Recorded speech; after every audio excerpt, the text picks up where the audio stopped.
Ladies and gentlemen, he's finally gone and done it. That's all. He's finally gone and lost the plot. I know. I really have lost the plot, haven't I? Our secure, stable, infallible leader Special. is gone nuts. Special as anything. I know. Vegard's Explain face. yourself. Well, Vegard's face gave it away. Even I could read that expression. Vegard being one of our clients in our elite group. But what I've done, dear readers and listeners and watchers, is I genuinely thought I would never have done this in a million years. And that is, I've not only made my telephone number available on my LinkedIn profile and at the bottom of my emails, but I'm actively inviting people to call me cold. You know, prospects, and indeed, if you want to try and sell me something, you can do. You won't. What you'll do is you'll discover how bad you are at selling over the phone. But that's what I've invited people to do. I never thought I'd do that. I hate the fucking telephone. Plot. Where's the plot gone? Well, here's the thing, you see. There is method in my madness because there are two main reasons people... I mean, don't get me wrong. I've been taking only scheduled calls and teaching others to do the same for probably 18, 20 years now. And that is still what I would teach and recommend for most people. And it may be that this doesn't work and I'll go back to doing it myself. But the reason we do it, there are two reasons. The first, and this is the one we always claim, and it's a genuine reason as well. And that is, it's just a phone call is a disruption to your day.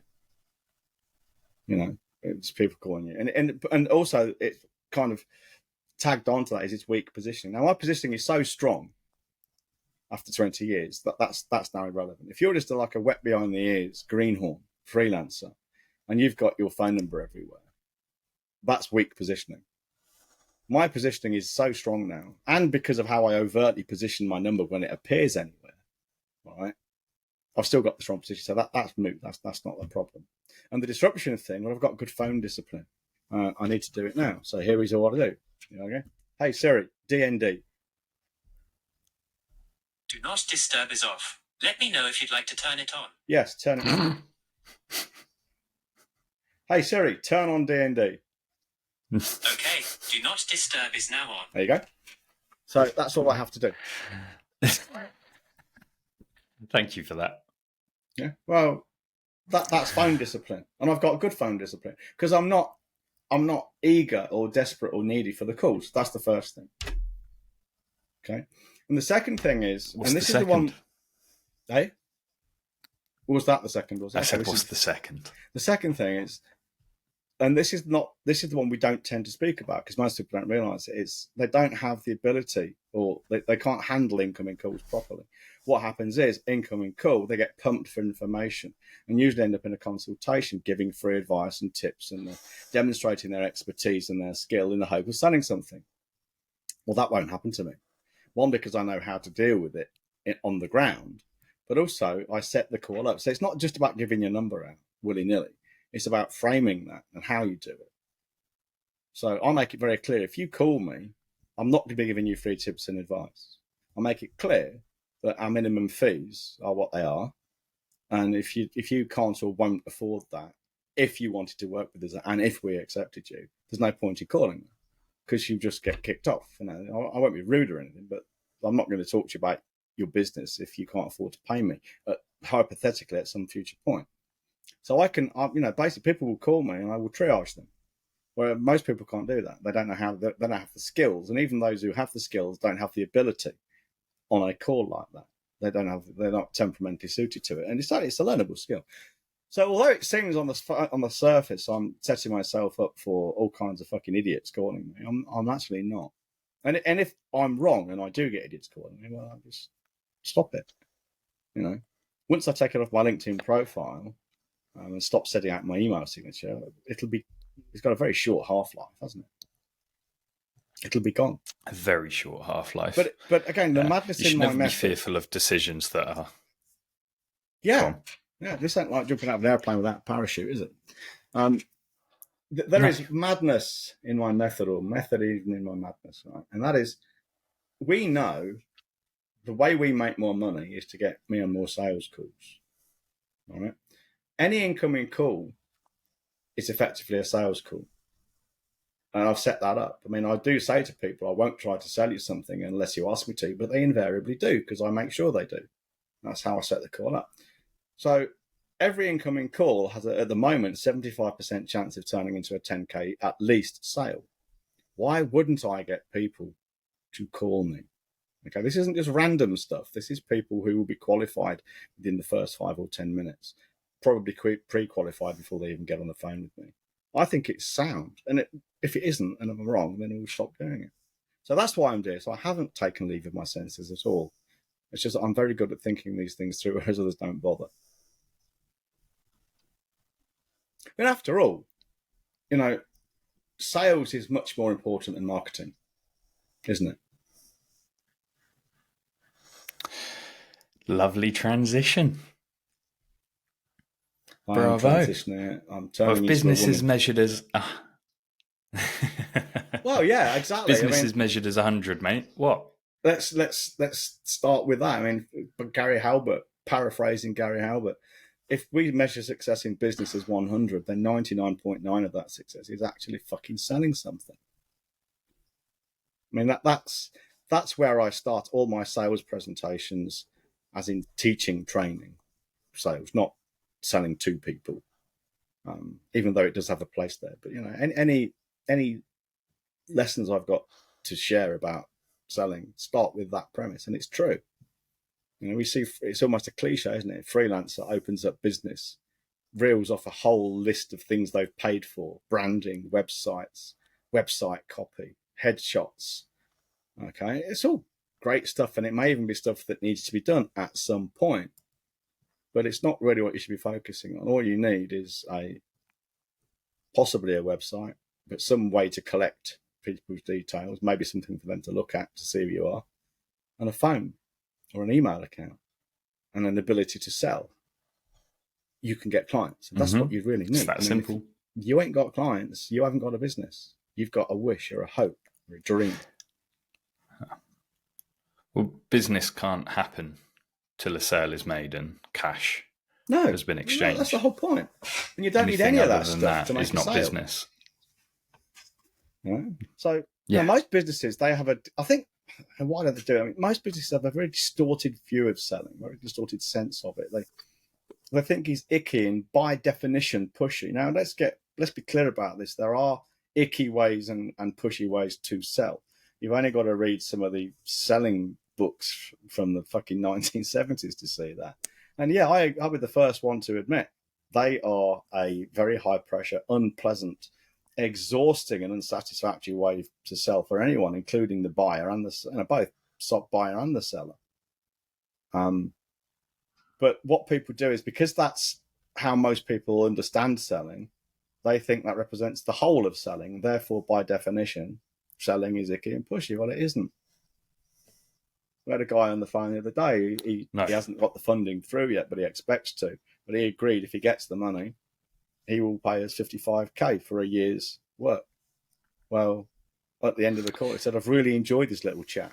I mean, he wouldn't have said that if I'd been pushy and felt uncomfortable. Sales is merely just aiding the decision-making process, isn't it?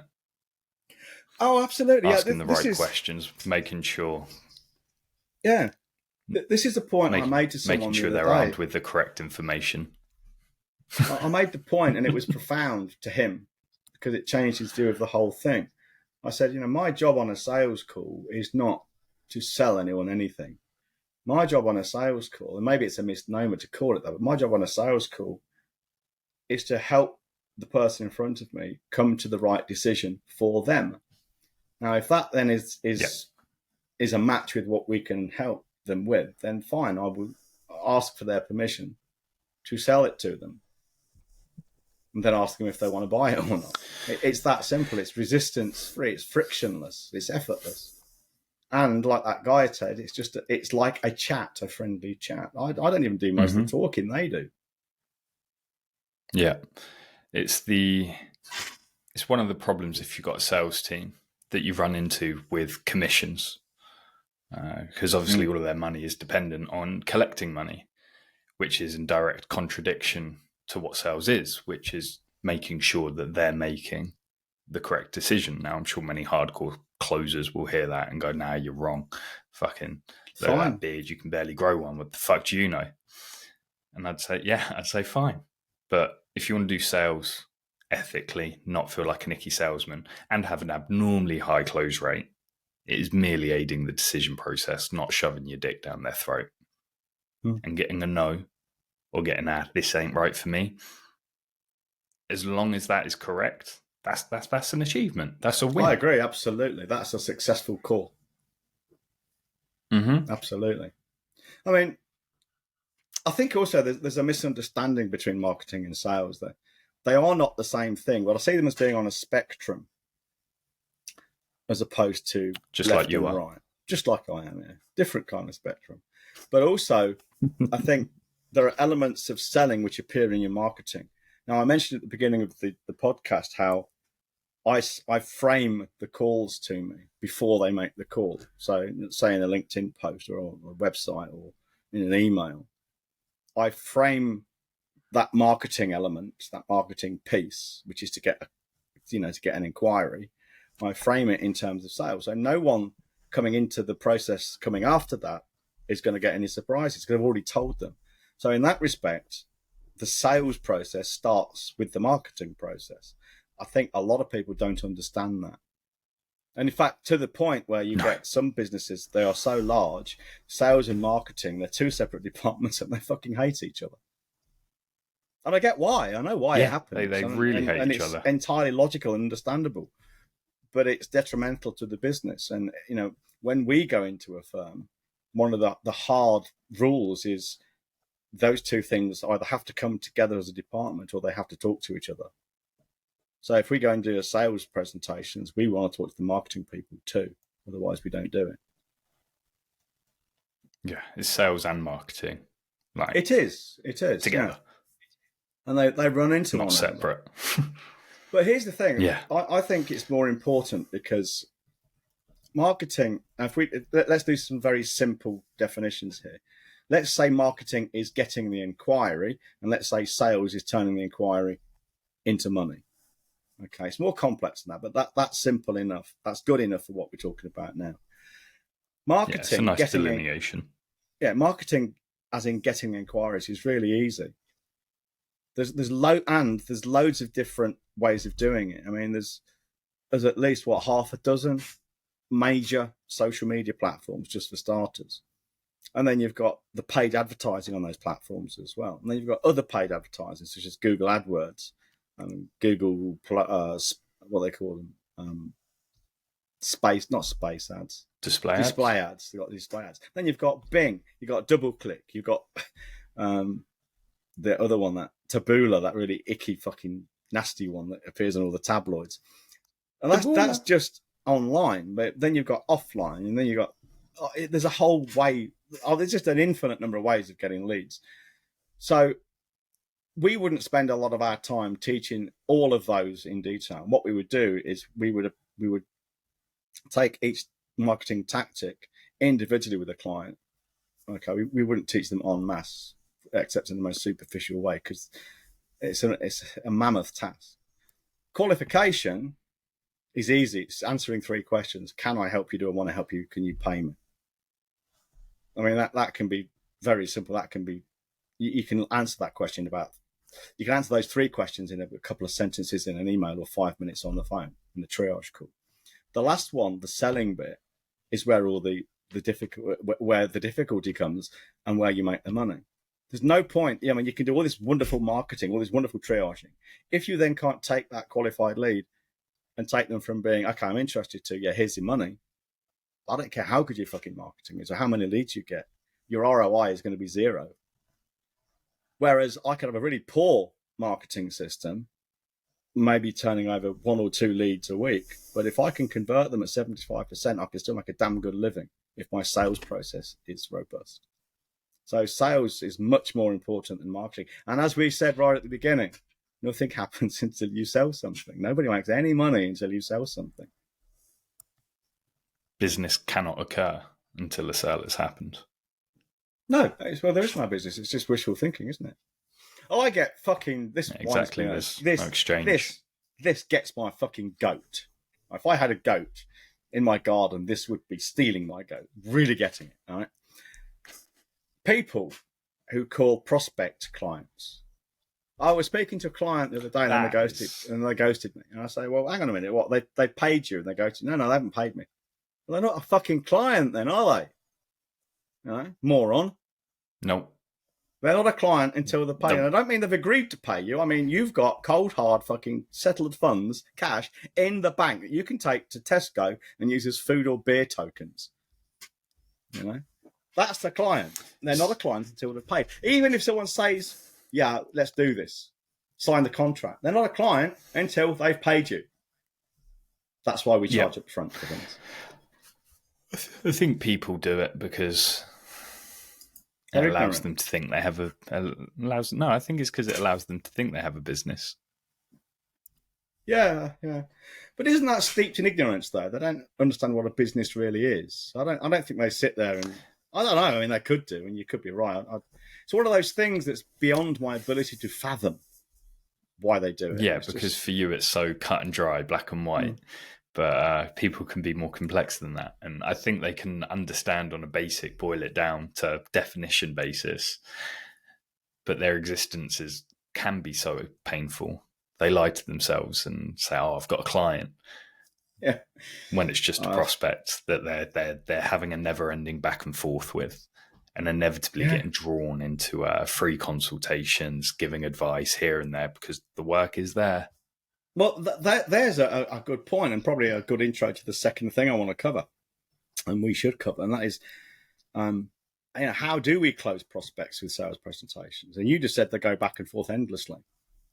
Well, this is really hard for people to do, what I'm about to suggest. But, you can imagine that your sales process starts here with an inquiry and ends here with a decision. Now, that may be yes or no. It doesn't matter. That's moot. Between there is a distance. Now, sometimes, say you're selling to the military, it could be months, could be years. I don't know. You know? If you're selling a new fucking design of fighter jet, you could get prototypes built over a span of 5 or 10 years before they decide which one they're going to go with. You get paid for it, I know, but that can be a long process. But the point is, every interaction you have, whether your sales process is 10 minutes or 10 years, every interaction you have should drive that forwards measurably closer to that decision. If it doesn't, why are you doing it? You know, what you're effectively doing is just talking to your prospect to have a chat. If you're not making things move forward. Now, it's incumbent on you, because you should be. I talk about this, and although you should be deferential in your speech in some ways in a sales call, and I'm not going to go into that now because that's too much detail. But you're the one in control here. This is a prospect will happily talk to you endlessly to get free information. They will. I'm telling you right now. All right, and because especially if they're an employee, they don't care. They still get paid at the end of the week. You don't, but they do. So it's incumbent on you to drive this forward. So you should be very clear about your rules and boundaries. Now, you're selling, and you should be looking for, on top of this, not only should you be looking for to drive this forward to a decision, you should be looking forward to drive that or to pull that decision closer. And the easiest way to do that is to go for no. Now, you should be looking for reasons that, always be closing. You mentioned it earlier. Right? I believe in always be qualifying. And the caveat to that is I'm not just qualifying at every single stage, every time I open my fucking gob, but I'm qualifying them out. I'm seeking to get them to say no, or for me to say, no, this isn't going to work. So in that respect, often prospects will say to me, yes, almost by default, because we've exhausted every opportunity to say no. So yes is the only possible and sane answer. And that's exactly what I want to happen. I don't want them to be thinking, I could have said no there. Perhaps no would have been better. I want them to I want us both to look at every single no we pull out this bag and say, this is a no. No, we don't want to say that. And we do that, and we do that, and we do that. And at the end of the process, there's only one ball left in the bag. and it's a yes. That's a sale. I'm happy with a no, don't get me wrong. And it's an emphatic yes. And it's an emphatic, exactly, yeah. Hell yes. You know? Yeah. That's when how when I can sell. we start? You want to be that's having how those I sort of teach it. conversations. Yeah, you want to be having the conversations at the end of a sales call, like that emphatic yes is dependent on them having no hidden reservations, no feeling of we'll give it a go, any of that. If they feel like that at any point and you continue to try and push the sale forward, it's destined to end in disaster, in a refund, with an unhappy client, with poor work being done, because you're pushing them along a path they don't want to go. Yeah, and this is why so many salespeople at the end of a call or a meeting, they'll hear those immortal words of, yeah, we need to think about this. Send us through some stuff and we'll look at it and get back to you. They have no intention at all of ever getting back to you for the rest of their life, for the most part. Fob off. Yeah, well, it's a kind of, you've pushed me down this path and I'm not willing to walk through the door at the end of it. And that's fair enough. That's your fault because you were in control of this process. Now, I make it very clear at a certain point of the call that telling me that is not acceptable. You either tell me no or you tell me yes. They're the only two possible outcomes, and I'm okay with either of them. And if you won't agree to that, we don't carry on the call because I'm not prepared. Isn't that hard sales, though?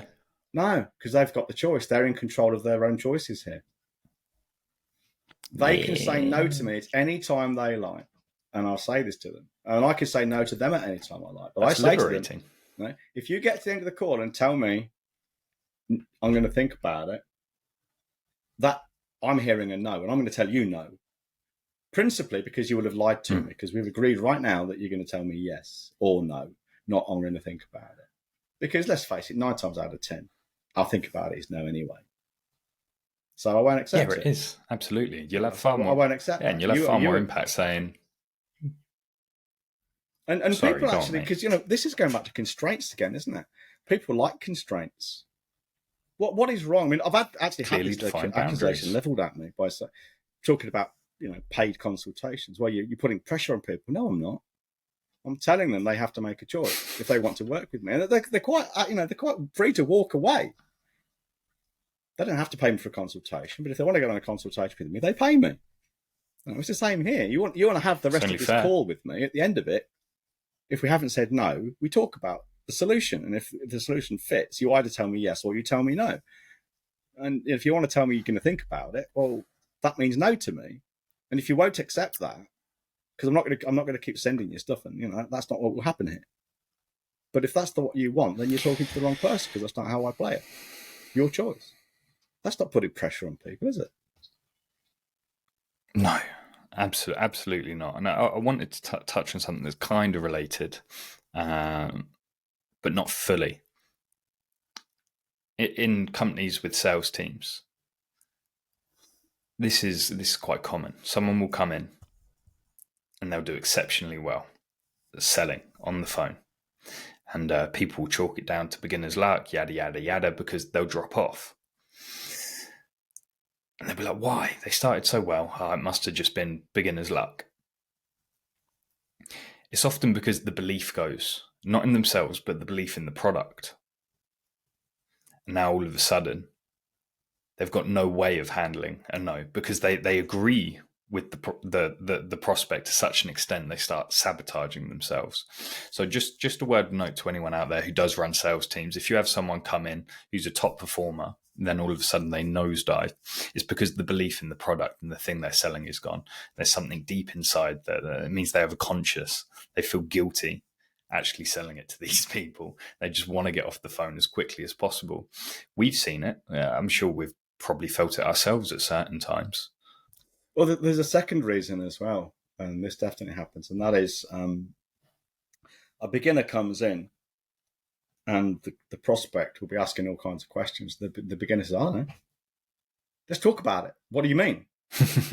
I'll go away and find out. Let me just get my phone to answer. Yeah, we can do that. Okay. So there's this Socratic process of questioning, and the salesperson, the virgin salesperson, the newbie, is fully engaged in it. asking the right questions. Yeah. Now, 6 months later, when this person knows everything about the product, what they do then is their attitude changes, and what they do, instead of asking questions to see if these two things can be made to fit together, they take this attitude, Connor, with a hammer. Yeah, I understand this product perfectly. It's a hammer, and you've got a nail. I'm going to hit it. So every time the prospect asks a question, they say, "Yeah, now our XP4 motorized machine will do that for you perfectly." End of conversation. There's nothing to ask about because he's got all the answers. That's another reason sometimes seasoned pros, their sales figures drop, because they're not curious enough about the prospect's challenges and problems and desires. And this works really well. I mean, this is only a small thing. I had a guy ask me about 3 years ago if I could help him sell this product, a course, a few £100. And I asked him a few questions and says, well, I could, but I would charge you a lot of money for doing something which you can do better by buying this course over here by someone else. So no, go away and buy that. Well, this guy joined us a few weeks ago, unequivocally, on an 18k investment straight away. And he trusted me because of that 3 years ago. And since then, he's given us, probably paid us 5 or 6k anyway. But now he's joined on this 18k elite program. You know, because I told him, no, you don't need what we've got. Something better for less. You know, the problem, another problem is, well, the first thing is people don't want to sell in that way because they're not allowed to wing it. You need a structure. I mean, selling in that way, framing the call, framing the agenda of the call when you're on the call, following it through, means you need a structure, and that structure needs to be like a framework. It's not a script. Script is the wrong word, because you don't read it like you would like a fucking cold calling hair product salesperson. Okay, it's a framework. It's a direction. It's a very rough roadmap. Going to Glasgow, yeah, you're going north. Which roads you take will decide when we get there. Might be heavy traffic or a crash, but we're going north to Glasgow. The ones that are least busy. Yeah. So it's a framework. That means no winging it. Now, people like to wing it. Now, they tell me, oh, I'm better when I'm winging it. No, you're not. I almost certainly guarantee you're not. And the reason they don't want to wing it, they don't want a framework rather, is because a framework makes it testable and measurable. And if it makes it testable and measurable, they have to confront the reality most of the time. Their sales conversion rate is a lot lower than they think it is and they tell me it is. Because here's what happens on a sales call sometimes. I'll say to someone, so what's your conversion rate when you get in front of someone? Oh, it's probably about 80 or 90%. Oh, okay. And then we go through the numbers. And it turns out that if they sold at 80 or 90% with the number of leads they tell me they get, okay, at the price they tell me they're selling at, their income would be, say, £1 million a year. But they're doing 250k. So clearly something is wrong somewhere. And they will admit, they'll say, wow, yeah, I guess I can't be converting at that rate because these numbers don't match. You're right. Well, that happens because you don't have a system and a measurable system.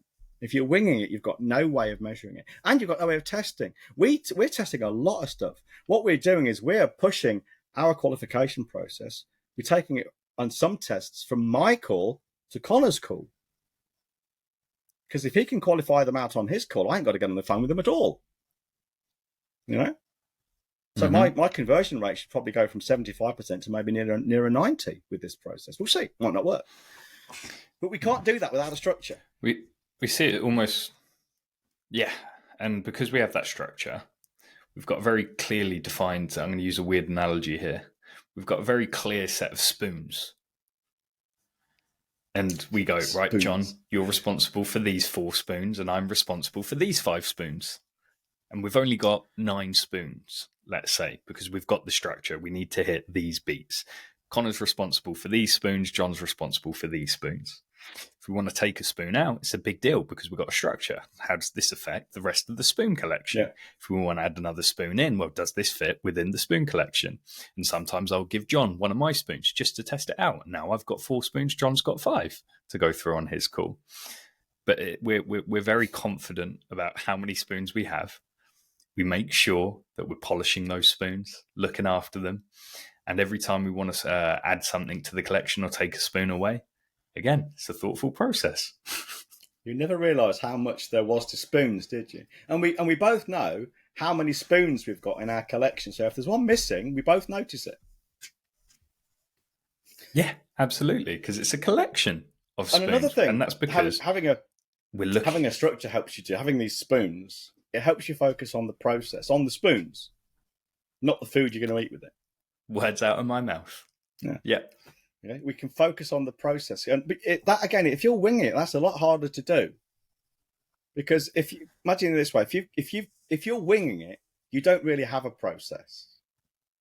If you have a structure, you know at any point in the call where you are in it. And now, if you were speaking to me on a sales call, right, and I'm not giving anything away here. I mean, this shouldn't put anyone off. It may do, but it shouldn't do. You know, I'm very relaxed and it's very casual, but I'm always very aware of where we are in my structure. It sounds like a random conversation, but it isn't. Now, the person I'm speaking to, don't get me wrong, they're in control in the sense they can say no at any time and we end the call. There's none of this. If they said, I want to end the call, there's none of this, oh, hang on a minute, but you can't do that. What about? I just say, okay, fair enough. But let me ask you one other question before you do. I might do that, but I am in control of the call. I know where I am at every stage. As I said before, I'm autistic, not fucking stupid. Mm-hmm. So that allows you, having this structure allows you to focus on the process of the call, not the outcome. Now, that's important. And I'll give you an example of why it's important. I just told you my conversion rate is 75%. So out of every 4 calls I take, I close 3 of them. Now, so if I've got 4 calls, but this is statistically, okay, so say I've got 4 calls booked up in Calendly for next week, and I know that I'm going to close probably 3 of those. I don't know which 3 it's going to be. It could be the first one says no, the second one, third and fourth one says no. They might all say no too. But, you know, just talking statistically here. I know statistically I'm going to close 3 of them. I've got no idea which ones. And I'm not going to worry about each one either. Right? So I go into each call not caring whether I get a yes or a no. I want the right answer for the prospect, not for me, for them. But I know 3 of them are probably going to say yes. And that's okay because I like the money. Don't get me wrong. And it's great to get a new client. It's a real buzz and we enjoy it. And we enjoy the process of sitting with them, setting up the M82 for the first month. You know, M82 is our proprietary sales system. We help people set it up. It's based on the sales control model and the framework. But we help them set it up. And it's great. It's great fun. It is, but I know that, okay, if this, it's like a bus. If this one doesn't close, the next one will, or the next one, or maybe the 10th one down the line. I don't care. It's not like I'm not like a teenage boy with his first girlfriend who lets him go all the way, thinking, God, this is it. No one else has let me go all the way before. It's never going to happen again. So I'm going to suffer any indignity from this person, from this woman, and anything she says goes because I need the pussy. It's not like that. And it's why you got to focus on the process, focus on the numbers. Because even if you had a shit conversion rate, if we're able to figure that out, and that we sit down with someone, we say, hey, rather than getting so defeated every time you hear a no, if you know that you got to hear 9 no's to hear a yes so you can pay your mortgage, you're going to be working very fucking quickly to follow the process to get to that no as quickly as possible so you can get to the next one because you know there's a yes in this pile of 10. You just got to follow the process. If you try and shortcut it, wing it, you might miss something. There's no guarantee. But if you follow this process that gives you 1 yes for every 9 no's, well, you're going to put your head down and you're going to be happy hearing the no because you're like, right, that's it. On to the next one. The next one could be the yes. Got that one out of the way. Yeah. Exactly. But of course, most people don't do that because they're emotionally invested in it all, aren't they? They're emotionally invested and lack of skills. I'll be honest. I worked in a... I was saying I'll be honest sounds like I'm going to make a confession. I'm not at all. I used to enjoy working in co-working spaces. I don't anymore. I just don't. People, I think I'm just spent far too much time with John. They do my head in. And in this co-working space, lots of people would take calls, sales calls. And it was painful listening. There was this one guy, and he ran a relatively small company. He had 3 members of staff, and they were selling to accountants. And I can't remember exactly what they were selling, but it was some form of be part of the global network because we've got a ton of clients and they want to deal with accountants all around the world, that sort of jazz. And they were selling a membership into this thing to essentially get given leads. And these calls, every time, without fail, was, yeah. We can do that. I'm just going to share my screen and show you the website and just show you exactly how that works. Yeah, we can do that too. There's someone called Dave. I'll speak to him immediately, and I'll make sure that he looks after you. Oh, do you mind if I just tell you a little bit more about us? That was how like every call went. Just this over enthusiastic. Yeah. We can do that. Yeah, we can do that. Oh, can I tell you about me and why we do this? It was really painful. And every call kind of went like that. And I said to him, "If you're following a script, it's like, because all your calls are pretty similar." And he went, "Nah, just wing it." He kind of fell into having a script, a framework, because he just did what his natural tendency told him to do. That becomes a habit, doesn't it? And of course, the danger there is you don't know you're doing it, even though you are. Now, this is all predicated. Well, that was the irony of it. Yeah, it's. I mean, I get quite frustrated with people who try to sell me stuff because they don't listen to me. And it happens for the best of intentions. A good example is the guy who fixes my Land Rover. All right, he's a really fucking decent bloke, down to earth. I mean, he lets me drive the car off and sends me an invoice, trusting me to pay it with a bank transfer. You know, because he knows I'm good for it. He even fixed it for free last time because I think he felt guilty he'd broken something, like just a wheel sensor. But that's by the by. But he still doesn't listen to me because he'll say, suck his teeth. Well, that's going to cost you this much, but I can probably get a 10% discount from this dealer. And I'll say, look, Don, it doesn't matter, mate. It just needs doing. Just do what you need to do, and then bill me, and I'll pay you. Well, okay, but you get my 10% discount from so and so, and I'm thinking, for fuck's sake, you ain't listening to a word I'm saying, are you? I'm giving you almost carte blanche to fix my car for whatever it costs, but you're not doing it. Why? And he says, I try and keep the labour costs down. I say, Don, just do what you need to do, mate. And then he'll message me and he'll say, I can't do it on Thursday evening. Bring it in 8 o'clock Saturday morning. I says, but it's the weekend, Don. You'd have to do it the weekend. I says, I'm quite happy to wait till Monday. No, I feel really bad about it. Well, okay, it's up to you. Well, at least charge me more then, because it's Saturday. No, I won't charge you more. Oh, fucking hell. Don, please, mate. I don't get it. I'm a good customer who's happy to pay him what he's worth. I'm just happy to pay him whatever it costs. But he just isn't listening to me. And that's how a lot of freelancers say. He's always like doing what freelancers and people do. I want to give value. I want to give John value. I want to help John. Well, you're helping me even if I'm paying you full whack, mate. Honestly, because I've got some very good reasons for wanting the car to be ship-shape. I've got to go up to the Cork Hospital on Tuesday for Sarah. I've got to go to the UK on the 27th to pick up my daughter. That's a 1,000-kilometre drive, more. Probably near a 2,000-kilometre drive over 3 days. I'm there and back with a Land Rover full of stuff and a ferry journey. I need the car to be in good shape. That's what's important to me. A couple of €100 here, either way, to get it fixed, get new tyres or whatever. It's absolutely fucking irrelevant. I don't care. I need the car to be fucking working, But of course, he doesn't get that. He could sell me a much higher priced solution by asking me questions and saying what's important to me about having the car fixed. But he doesn't do that. Now, this is a form of selling, and he's not doing what we do. We call it transformational selling. Now, interestingly enough, I've been talking about transformational selling for at least 15 years. I didn't make the term up. I got it from a guy called Nido Qubein. But I've seen recently at least 2 people are talking about transformational selling. There's a book called Transformational Selling, quite a recent one by a lady, and she uses the little TM on it. I don't think she's actually trademarked it. I think she just uses it, but it's a bit cheeky, really. So if you do see the phrase transformational selling elsewhere, please understand 2 things. 1, no, I didn't make it up. I stole it from Nido Qubein. 2, these people are talking about it equally more recently. I don't know if they got it from me or they've made it up themselves or even got it from Nido Qubein themselves. I don't know. But I've not got it from them. Anyway, transformational selling, sometimes we might call it like a Socratic sales process, is the process of asking Socratic style questions, mostly how and what, to get to the truth of the matter. Once I understand the truth, and there's a point in the sales call where we get what I call closure.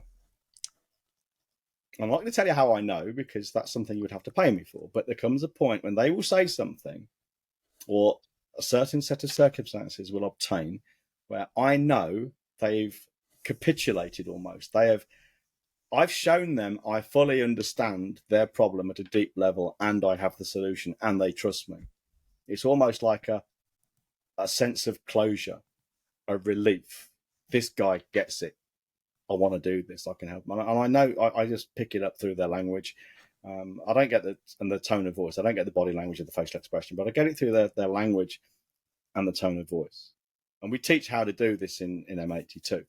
At that point, I know it's the point for me to ask them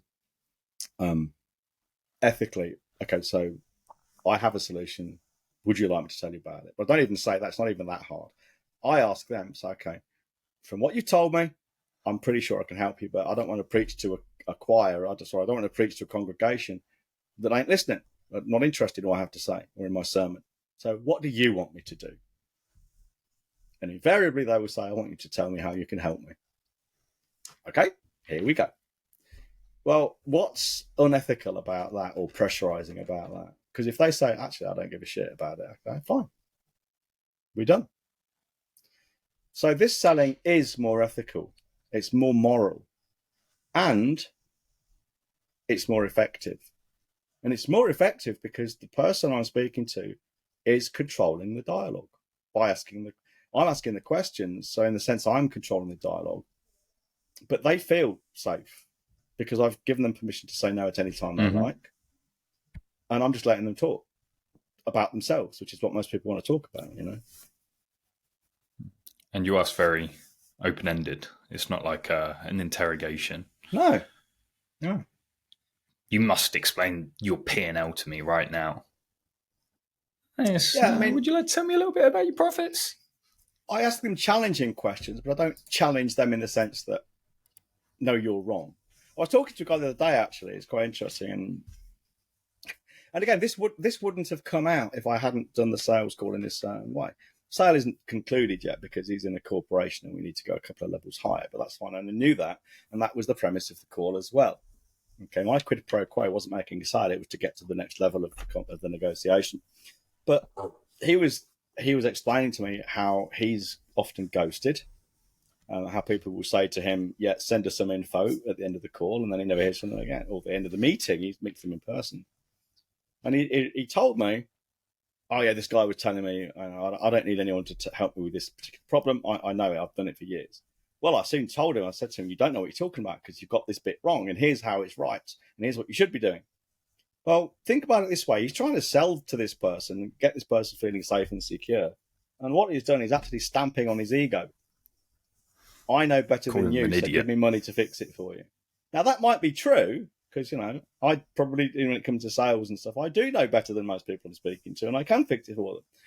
But there are ways of getting them to see that point. They need to realise it for themselves. They don't need me to kind of browbeat them, because the moment you start poking someone's ego, poking a sharp stick into their cave, they're going to come out with their claws out, aren't they? You know. And sometimes they won't buy from you on principle. I would do the bloody same. I could be very bloody minded and stubborn when I want to be. Yeah, tell me about it. Fuck off. I know. I'll never admit I'm stubborn. I know all about it. It's a far more ethical way of selling, because even when if someone buys, someone says, right, yeah, I want to buy from you, you know, we wouldn't put it past us to say, are you sure? Most people really don't want to do this, and most people don't want to do the work. Are you sure you want to go ahead? You're really sure you're going to do this? That's not unethical. You know what I can be like. That's exactly. It's not unethical at all. Constantly just saying, not sure you should do this, buddy. Not unethical in the slightest. It's not contrived, because I'm telling anyone listening to this or watching this right now, I am a bugger to work with. I'm not awkward. I'm not rude. But I am uncompromising, in the sense that, you know, if you say to me, well, do I have to do this? I will tell you, yes, you do. Once you've done it and you understand why you're doing it and you've mastered the skill, then you can start tweaking and testing it. But you don't start tweaking and testing until you break them. Until you know the rules, yeah. So, the fundamentals, I think, of ethical selling are really, if we can sum it up, because we could talk about this all day, and we frequently do together, don't we? Especially when we're presenting to an audience. The fundamentals are really about your prospect has a challenge, and they're here and they want to be here. They're going on the journey. Now, they are not qualified to choose the path to that journey, because if they were, they wouldn't need you at all. So you're the expert here. You need, if you want to get them to solve their problem, and you can do this. That's the proviso here. It's really, you have got to be the one to lead them. The problem is, prospects are reluctant to tell you too much when you're a salesman, because every morsel of information, every vulnerability they expose to you means that you're closer to taking their money. And they're skeptical because, salespeople are not generally trustworthy. So they're torn. So what we need to do, and the worst thing to pressurize someone is, what do? They push back. Newton's law of motion. So if you want to guide someone to a solution that's best for them, you have to let them drive the bus. Even if you're like a driving instructor, mm-hmm. You can take the wheel if you need to keep it on track. And the way to do that is by asking lots of questions and asking them about what's important to them. Let them focus on what's important to them. Well, if you will allow someone to do that, they feel safe and in control. And if they feel safe and in control, they will tell you more. Well, that means you've got a bigger and fuller picture of what their challenge is, which means you can help them come to a solution, an answer which is right for them, which may be, look, you've told me a lot, but I don't think what we've got is right for you. Yeah. Well, what's wrong and with if they really that? want it, they'll justify it. Yeah. And you could use that Nothing unethically as a kind of reverse psychology. We don't do that. We genuinely don't. I'm not saying we never use reverse psychology. We do, but not in that way, not at that point, not in that situation. Now, the question is, nefarious manner. Why would people be afraid to sell? I mean, why do you think that is, Connor? That's a loaded question. I don't know for sure. I've got some ideas, but well, if we're talking about people selling their own gear, even ethically, lack of belief in themselves. Yeah, even ethically, I think. I think they have a lack of belief that they can deliver what they're selling. I think that's a big one. I think there's an awkwardness about having to be transparent, because when you present your solution, often you're presenting, your life's work, what you can do, which is quite vulnerable because you're opening up someone to say, nah, I don't think that's good enough. So there's a vulnerability aspect to it. And lastly, people aren't that direct. They're terrified to actually ask for a sale. Yeah, that's what bugs me, you see. And it's easy. I mean, I've seen all kinds of people who claim that, this is the answer. And that they might be right, but I don't know how they can know they're right. So I'm hesitant to say this is the answer, because I just don't know. I think it's a mixture of certain things, and probably even things we've never even considered. I think some people they don't like, and I've had people say this to me, I don't like to be told no. I feel like it's rejection. They find it hard to draw a distinction. You got to riff for a minute. They find it hard to draw a distinction between their offer being rejected as an incomplete, unsuitable solution to their problem, and them as a human being. They can't draw the distinction between the two. So that's one thing. Another reason is, I think, they live in hope. They're attached to the outcome. We spoke earlier about you need to let go of the outcome, focus on the process of the outcome. They are outcome focused. And they have this feeling of, if we don't make this sale, I've lost something. Well, you haven't. You never had it. Okay, you had an opportunity to sell, and the opportunity didn't pan out. That's the closest you get to having something. And if they don't ask for a conclusion, if they don't ask for a decision, it could be yes, it could be no. It's almost like fucking Schrodinger's sales process. Until you open the box, you don't know whether it's a yes or a no. So you can have this box there. This box could be a yes. So then you can go back to your boss if you're an employee and say, Yeah, my pipeline's great. I've got 5 people waiting on a decision that they could all pan out. When really, you're a coward, because if you were to ask those 5, you might find 4 of them are actually no and only one's yes, or they might all be no. So another reason is they don't want to hear a no, because if it's not a no, it might still be a yes. I want no's because most of them are going to, well, actually 25% of my calls are no's, but even that 25% is worth saving. Because if a call is, say, an hour and a half, and the one of the day at the 55k was 2 hours nearly. Well, if that was going to be a no, I'd want to get to a no in 25 minutes, 20 minutes, 10 minutes, because I don't want to spend an hour and a half talking to someone who just says no at the end. I'm not emotionally connected to the no, but if I don't want to waste an hour and a half talking to someone just to be told no. That's a waste of my time. So I think that's important too, you know. And as you said, I think I concur. People take it a reflection. Maybe, you know, it's not just a rejection of them as people, but they almost take it as being a rejection or a reflection of the quality of what they're doing, when in reality it's just not a fit. It's like, say you said to me, do you want to buy my Mini? And I said, no, Connor, it's not the right fit for me, because I live at the end of a fucking farm. How dare you? Yeah, it's like you then getting upset because, you don't like my car. No, that car, actually, you've got a great car. And if I was living in the city, it'd be the kind of car I would buy. But I want a Land Rover because we live on a farm at the top of a hill, and I want to be able to get up and down with my fucking 4-wheel drive. You know, it's just not the right solution. It's not about you or the car. It's just not the right fit. Yeah. You know? Well, that's how people should take it. Yeah, and sometimes what we've got, like I sold to that guy, what we had was not a good fit for him. It was an expensive Land Rover when he needed a Mini. Yeah. So I think that's why people, I mean, those are some reasons. That some of them are factual, I think, because people have told me this. Some I think we can infer reasonably from people's behaviour.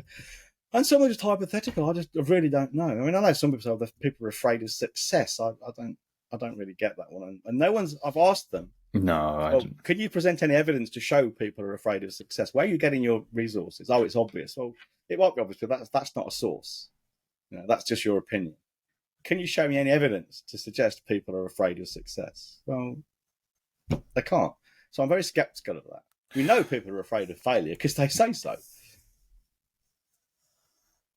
It's I think for the average layman, especially for someone who isn't a salesman,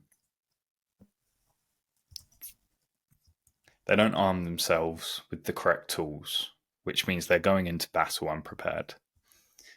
And I don't know about you, John, but if I was put into a battlefield tomorrow, I would be pretty afraid because I am unprepared. And I don't think it's any different to a person who isn't equipping themselves with the correct tools to make sales. If you are to be put in a battle, a war, and you haven't had any training, you don't have a gun, you don't have any survival packs, no food, no rations, no helmet, you're going to feel fucking anxious. But you're on the contrary, a soldier that has had ample training. Yeah, but you're going to be feeling a lot more up for it if you've had all the training. You know what you're going to do when you enter certain situations. You've got enough ammunition. You've got enough food, water. You're going to be feeling a lot less anxious than the person who's stepping into a battlefield with nothing. Well, that's actually a very good analogy, because I've got some friends who were in the military, and military friends from years ago. And one of their mantras is you trust the training. So when you've got things exploding all around you and you're fearful and anxious and the rest of it, you've got muscle memory. You know what to do. Yeah, you still might end up getting killed, but you've got a process to follow. This is no different.